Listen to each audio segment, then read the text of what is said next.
and welcome to the Marina Skua podcast. My name's Marina, I'm a knitwear designer and yarn dyer based in Bath in the southwest of England, and on this channel I talk about quite a few of my yarn crafts, so there's generally a lot of knitting and updates on what I've been working on and what I've finished recently, and there are also often some bits of spinning and weaving.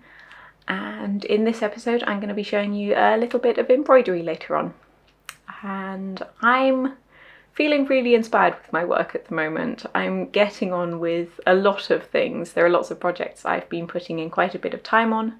I'm lucky that I've had a fair bit of time to spend on my knitting, getting lots of new designs ready, and I've definitely been inspired by the season. The fact that autumn is arriving, if not arrived. The rowan berries are out, the hawthorn berries are all ripe on the trees in the fields, and the very first of the leaves are beginning to fall, and it's just getting to that point where I'm feeling like working on heavier knits and interesting textures and things. And that's what I'm working on in the project that I've just been knitting on here. I'm going to show you the hat first, because that's the one I have already finished. So this is one that I finished yesterday. I made it fairly quickly because it's effectively a sort of DK worsted weight yarn that I'm holding two yarns together. And it's a combination of two of my hand-dyed yarns. So this one is Mendip 4-ply, the colour is rose, and it's on the Stormy base, which is a naturally beige base, a sort of naturally oatmeal-y colour, which gives a really nice heathery effect. And then I'm holding it together with Kaya Baby Alpaca. The colour for this one is Pandora, so it's this lovely deep rich burgundy. And I've held these two yarns together for a project previously. The Rombiel jumper that I made a few years ago, I used different colours for. And this colour combination I had never really thought about before. It's not one that had occurred to me. Often I have a slight aversion to most shades of pink. This is as close as you get to a pink that I really like. I also like a sort of slightly apricot-y pink.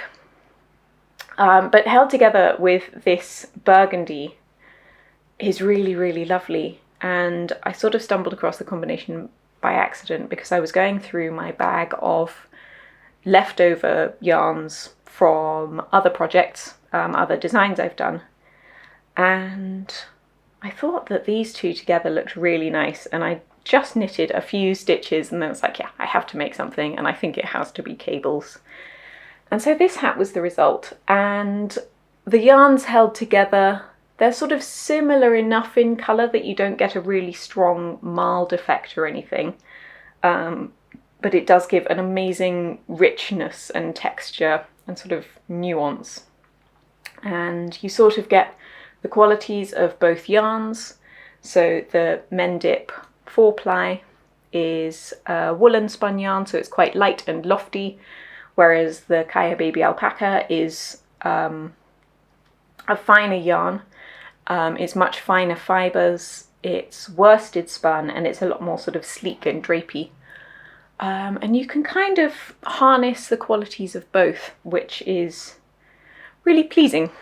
And so this is going to be quite a nice warm hat.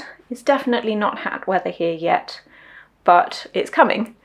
And so I'll be working on this pattern as well as the next one that I'm just about to show you, and hopefully those will be ready so that people can start knitting them for when the weather really starts to cool down. Hopefully you can see the crown decreases there, which I really like. I like interesting crown decreases, even though they don't always quite go exactly to plan, but this one I think has turned out very prettily. So I'm very, very pleased with the hat, and yesterday, once I finished the hat, I hadn't thought I was going to make a pair of matching mittens, but apparently that's what I'm doing. So I'm making these ones. You can just see I've got the beginnings of the cable pattern on the front there. I'm doing them two at a time, as I always do, which means that I've got yarn management chaos, as I always do. If you've watched before, you've probably seen me get all tangled up in my yarn, because I tend to like doing things two at a time, and often when you're working from multiple balls of yarn and two at a time, it can get messy. So I'm just about to start doing some increases for the thumbs on these ones. I'm working on 4mm needles, so that's a US size 6. So they're progressing fairly quickly. I mean, I started these just before dinner last night, and I've been working on them a little this morning. So I expect they'll take me another day or two to finish. And then I'll get the patterns all ready, and I'll be putting those ones out for test knitting. I think I'll be going for a fairly quick test knit round this time, and hopefully working with test knitters who are keen to try this combination of yarns. I'm going to put together some colour combination suggestions, because across the range of both yarns you've got so many really good potential colour combinations, and I'd really love to see how they turn out when people try using them. So I'll be taking on testers for the hat and the mittens separately, but if people want to do both because they're getting the yarn anyway and make a matching set, that will be well exciting. So I've mentioned previously in episodes that if you are at all interested in test knitting for me at any point in the future, but I haven't necessarily opened a test knit yet, you can always sign up. On my website there is a form that's specific to test knit sign-ups, and it just adds you to a mailing list that means that you get notifications when a new test knit opens, and gives you the details for seeing if you want to be involved, and then an application form. And you can, if you just want to be notified of when a particular test opens up, you can then unsubscribe once that one is done. It's all very casual, and that's the only thing you will get from that mailing list. I also have a newsletter which is more general updates of when I have new products, and pattern launches and things, but those are separate lists, so if you're on one you don't have to be on the other. And yeah, so that is those ones. I'm very excited about those because I'm just really feeling the need for some textural work, which kind of comes into play with this project, which I haven't showed for a good while because I sort of put it on pause while I was working on other stuff. This is, so in here we have a whole load of various bits of yarn, some of which there are very small quantities, some of which there's a lot more, but they're all things that I didn't really have quite enough for a whole project on their own, or at least not the kind of thing that I wanted to make. And I love this family of colours.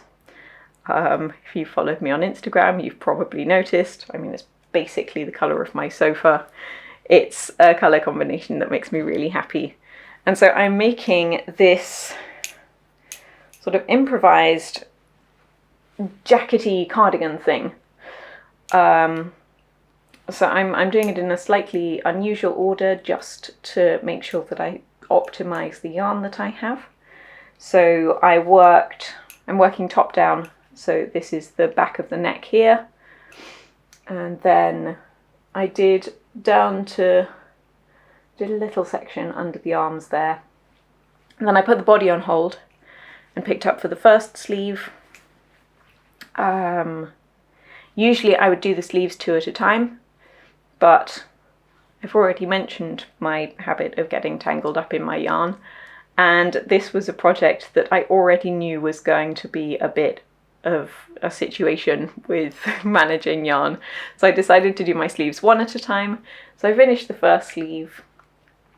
I've still got my markers going down here so I can see how frequently I've decreased, and I will just replicate those for the second sleeve.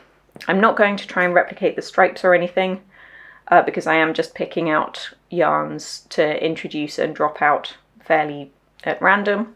I'm holding multiple yarns together at any given time to give a really chunky texture. You can see in some places that's led to like some slight lumpiness where some of the yarns are heavier than others. I'm quite happy with that. I'm expecting this to be a really casual and very cozy and warm thing for, you know, a little bit of cheer when going out on walks and things when it gets really cold. And also a lot of that will block out because these are all completely natural fibres. And so they tend to behave themselves quite nicely as long as I don't accidentally shrink it, which would be disastrous. So I've got some nice moss stitch texture on the body, which I think is just visually really interesting and just really pleases me. And then the sleeves are just plain stockinette. So once I've finished this sleeve, which I have only just started, I've just done a few rounds there. Once I finish that sleeve, I'll then work down the body until I estimate that I have just about enough yarn left to finish off the button band. Then I will do that. Hopefully I'll be able to get a nice squishy button band. It'll be 2x2 ribbing. I lie, it'll be 1x1 ribbing, as I've done on the cuff.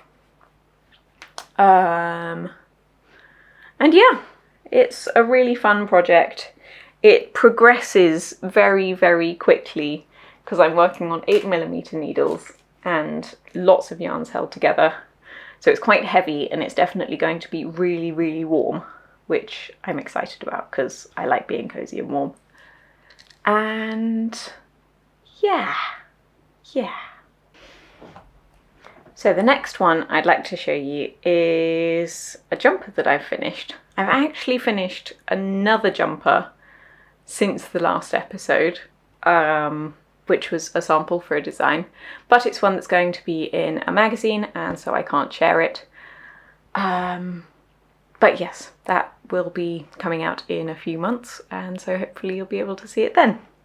But this one is one that I am really, really pleased with, and it's one that I'm having to resist wearing too much before I get a chance to photograph it, because it's a very beautiful light colour and chances of me spilling something on it are fairly high. This is a jumper that I've actually been dreaming about in various forms for quite a long time. It's quite a simple sort of drop shoulder construction, but it has these nice wedges down the side. Now, if you watched the last episode, you will have seen this in progress where I think I'd done a decent section of the body. And now I have already been wearing it a little bit. It's the perfect cozy yarn. So this is wool decanted vintage 20 DK. The colour is natural. It's both called natural and it's characteristic. So it's this really nice beige colour, which is a blend of Blue-Faced Leicester and Shetland. And so I think the Shetland is, it's got quite a warm tone to it. So when they're blended together, you get this really nice, light, heathery beigey colour, which I think is just beautiful. And it has just sort of just the right amount of stitch definition and softness and all kinds of nice things.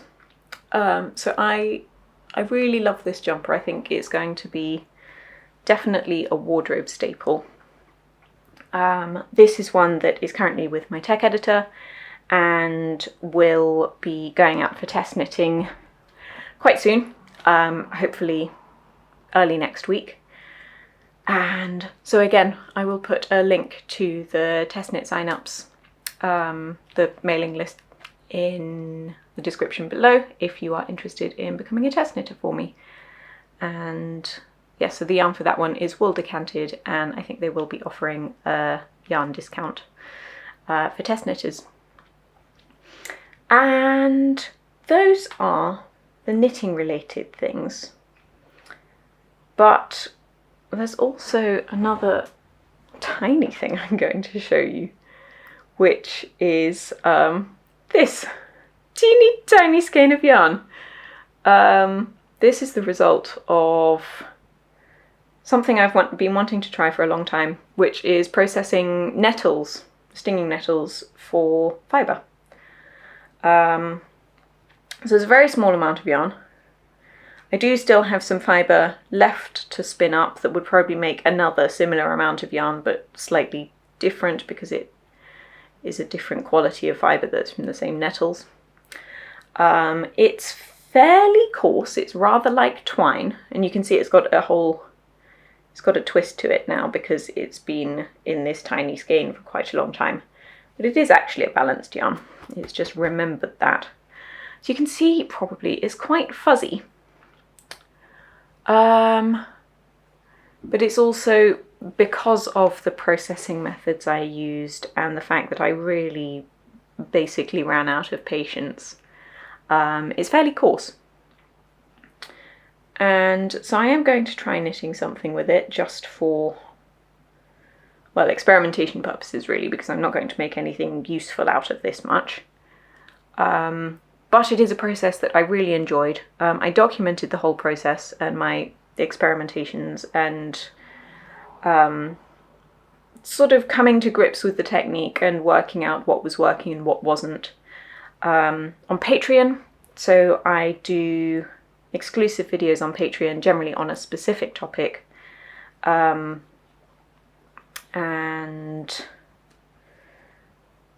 so if you are interested in nettle processing, I have learned a lot from Sally Pointer and Alan Brown, both of whom have made very good videos on processing nettles. And this one was just my experimentations with local nettles just from the woods down the road. And it's a really interesting fibre. It's the fact that I can make yarn, admittedly very slowly, but from something that I can go and pick from the woods or the fields, and it's generally considered a pest. No one really wants nettles on their land because they spread quite vigorously, and they're quite unpleasant if you happen to walk into a patch of them, but they're really useful plants, both for fibre and for dye. The leaves can give a lovely green dye, and for tea. I personally not a huge fan of nettle tea, but it's very good for you and some people really like it. So yeah, just a little fun experiment there, which I hope to be working on a little bit more. I'm going to try more use of nettles, but processing them less thoroughly, but so that I can see if I can make more of a rough cordage for use in things like coiled baskets. Because I'm still obsessed with basket making. It's something I discovered towards the end of last winter, and I thought it was going to be a very quick fad that I went through, and I'm loving it now. It's just something that I'm really enjoying, and saving up lots and lots of plant material from various things. I've got a big stack of the stems I've chopped off this year's harvest of onions and garlic, which I'm hoping to make into a little coiled basket to keep cloves of garlic in. But those at the moment are sitting in a box, and I need to actually get on with that so my house is slightly less full of dead plants. And speaking of baskets, this one is one that I made out of ivy and brambles. So again, things that I am just able to gather from the woods near my house. And in it, I am keeping a project that has been sort of in the planning stage. Well, not even the planning stage, the vaguely thinking about and expecting to get there one day stage, for a very long time. So these yarns are ones, they're all the same yarn. So they're a singles lamb's wool, which is actually intended to be a weaving yarn, which I have a few random cones of upstairs. They're a natural grey, and it's British lamb's wool. It's not particularly soft.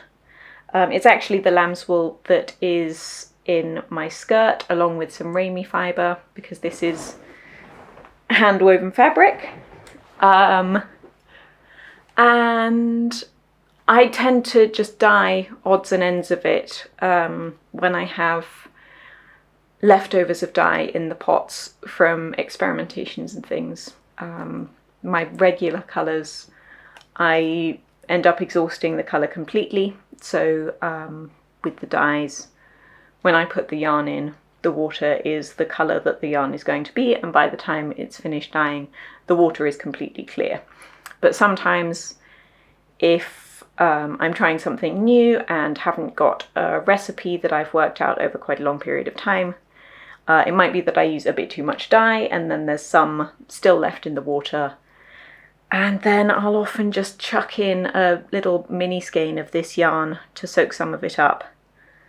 And so I've gathered up quite a few of these over the years in various colours. Some are things that I dyed up deliberately for actual projects, but it means that I've got lots of them, and they're really great for occasional bits of embroidery. Some of them have worked their way into the scrappy leftovery jackety thing. But it means that when I started feeling very autumnal about everything, I wanted to do a little bit of autumnal embroidery. I pulled out all of the nice autumn leafy colours and decided to embroider onto this jumper, which is a very old, quite nice cashmere one that used to be my father's, which was discarded when my parents moved away and needed to get rid of a lot of stuff. At that stage it was quite moth-eaten, so it's had a lot of holes in it. And I had quarantined it because don't want moths. And then had just kind of left it for quite a long time, not really knowing what I was going to do with it, because I was able to repair the holes. You probably can't see, but there's quite a whole patch here where I have repaired holes, and there are bits all over the jumper. And so it's not the sort of thing where I was going to be able to repair them completely invisibly and get it to an actually nice, neat jumper.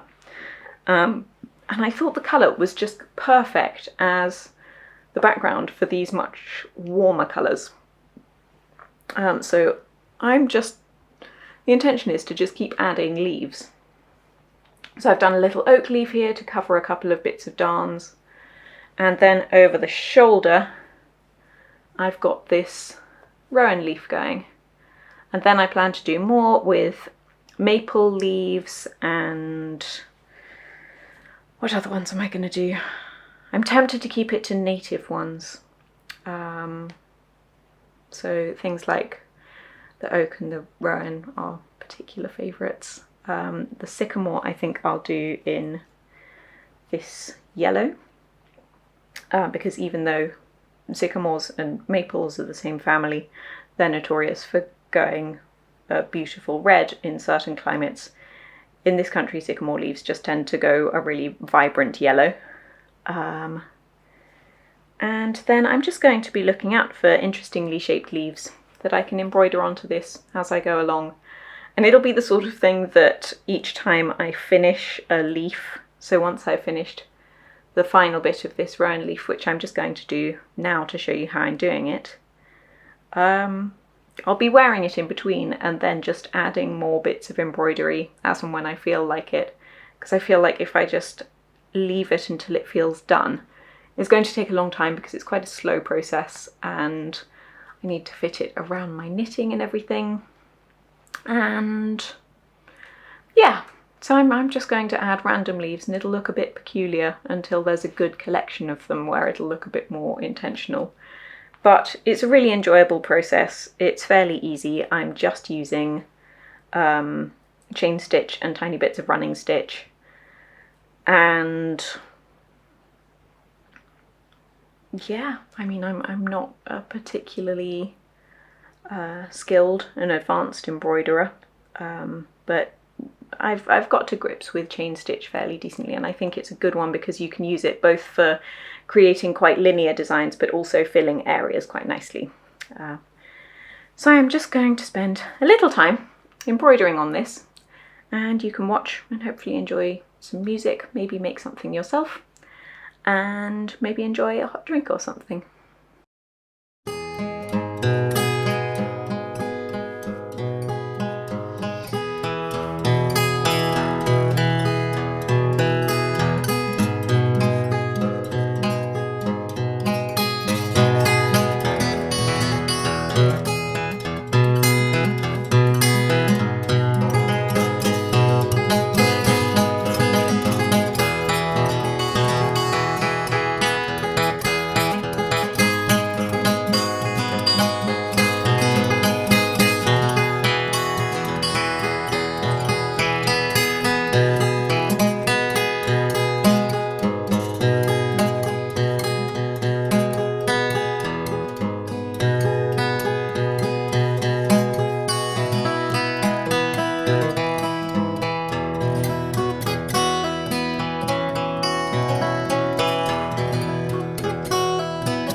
So I have just finished the round leaf on the shoulder there. I'm quite pleased with how it's turned out, and you know, it's not completely perfect. It's a little bit messy in places, but I'm hoping that I'll be able to do enough leaves on here to cover all the various bits that need some attention. That the overall effect will be quite fun and nice. So yeah, I think next up is going to be a big sycamore leaf here, because there are 1, 2, 3, 4 patches there that have been darned, and could just do with a little bit of prettifying. So I like that, and it's a really nice soft jumper, and it's just going to be the loveliest, coziest thing to wear once the weather gets a bit chillier and I'll be matching what's happening outside.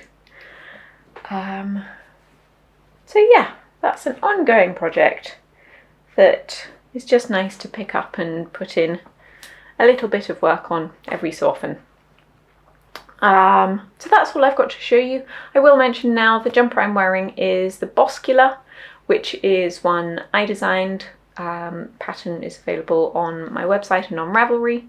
The yarn I used is Nettle. The body is number 2 in one of their undyed colourways, and the contrast colour is Pentland in Willow. And again, there will be links to those in the description box below. And so I hope you've enjoyed this episode. If you want additional videos from me, you can join up on Patreon. There are a couple of tiers there that offer access to exclusive videos, like more details on how I'm doing the scrappy leftover jacket thing, and the nettle processing are some recent ones. There's also a nice Discord group which a few more people are joining, which is exclusive to patrons only, and we do regular Zoom calls and things. It's a really nice little group. And you can also keep up with me on Instagram and my newsletter, as I mentioned. And yeah, so until next time, I hope you've enjoyed this episode. I hope you enjoy a little bit of autumnal making, if that's actually the time of year you're watching this. And I'll catch you soon. Bye bye.